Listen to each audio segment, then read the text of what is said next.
Hi everyone and welcome. I'm Rosemary, and in today's video, my son Matt and I are taking our Budget Meal Challenge series into the holiday season, starting with some starters, or appetizers, or hors d'oeuvres, or finger foods, or whatever you like to call those delectable treats perfect for all types of holiday parties. Like our regular Budget Meal Challenge series, we went to the most budget-friendly stores to find their lowest priced items, then used those to create delicious offerings that are sure to be the star at your next gathering. And best of all, they are all between $3 to $5 per tray. I'd like to start with one of my all-time favorite party foods, crab dip. I've made this crowd pleaser for years, since it's so easy to make with just 3 ingredients: crab meat, cream cheese, and cocktail sauce.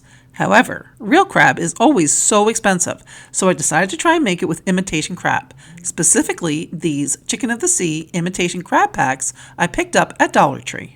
In addition, I also picked up a packet of their cream cheese. Now, I have to say, I was a little leery about this because it's some kind of cream cheese style blend, whatever that means, but it is actually really good. So it tastes just like cream cheese to me, and especially since cream cheese has been so expensive these days.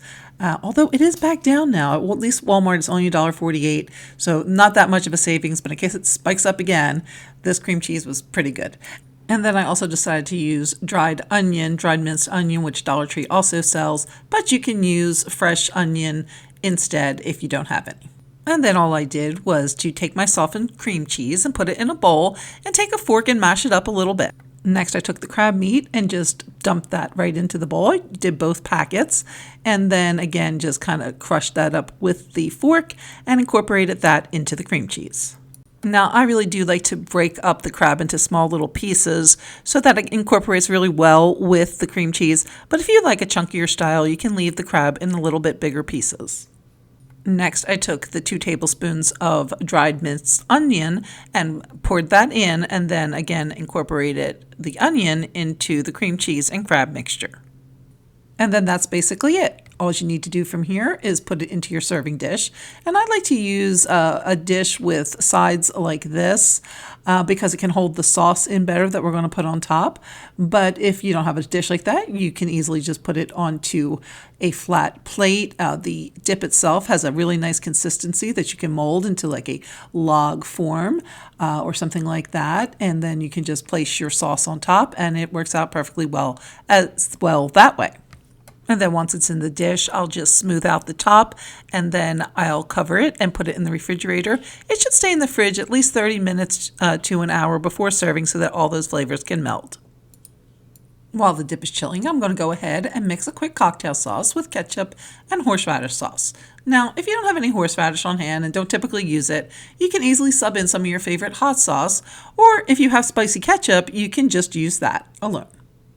But since I love horseradish and always have some on hand, I'm going to go ahead and make it with the horseradish just by putting in a half a cup of ketchup and then about a tablespoon of horseradish. Then just mix those two together and you have yourself some cocktail sauce. And then once your dip is nice and chilled, you just go ahead and spoon the sauce right on top. And then you're good to go. You can garnish on top with a sprig of parsley if you like, and serve with some crackers, which you can also buy at Dollar Tree. And this delicious dip is ready to wow your guest. And oh my goodness, wowed they will be. I cannot believe it, but this version is actually better than the one I make with real crab. Honest to goodness, it's smoother and the flavors of the crab, cream cheese, and onion blend together better.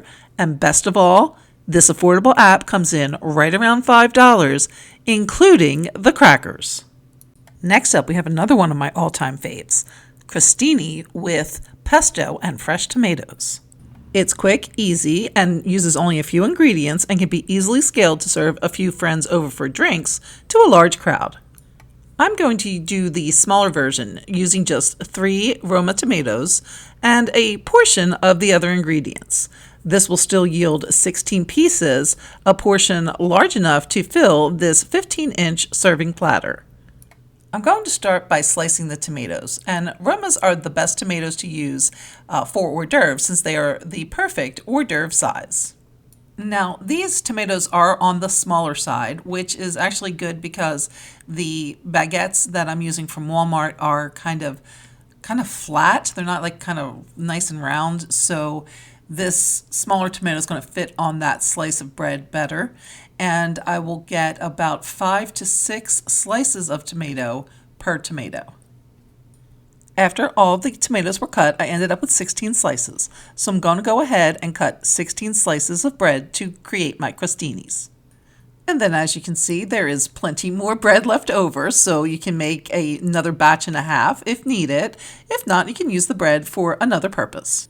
And then what I need to do next is top the bread slices with some of this jarred pesto. I really like this Barilla brand pesto that I picked up at Walmart for $3.84 for the jar. Now, Walmart does sell their own brand, and there are other brands that are cheaper. I think Walmart's is $2.64 for the jar, so you can save a little bit there, but I really like this Barilla. I think it really has a great, authentic taste. And first, I gave it a good stir to make sure all the ingredients were mixed together. Then I took about a quarter teaspoon full and spread that on each of the bread slices. Next, I'll place a tomato slice on top and then season it with salt and pepper. And lastly, just add some shredded mozzarella on top. Then I place the rounds on a sheet pan so that I can bake them in a preheated 350-degree oven. And as you can see, we have pretty much the full jar of pesto still available to make more or use for tonight's dinner. There's also plenty of mozzarella cheese. And then into the oven, these will go for 5 to 6 minutes until the bread is toasty, the cheese is melty, and the tomato and pesto are heated through. And then here they are, fresh from the oven, looking scrumptious. And from here, they can just be plated and ready to serve, and again, wow your guests. And the price for this platter of treats comes in at around $3.75 for the tomatoes and the prorated portions of the other ingredients. Well, I hope you have enjoyed this first episode of the holiday edition of our Budget Meal Challenge series. We have more affordable party apps yet to come, and also plan a budget-friendly Thanksgiving dinner coming up shortly. And if you'd like to check out the other videos in the series or our latest organization hacks video, you can do so by clicking on one of these options here. Thanks so much for watching, and we'll see you next time.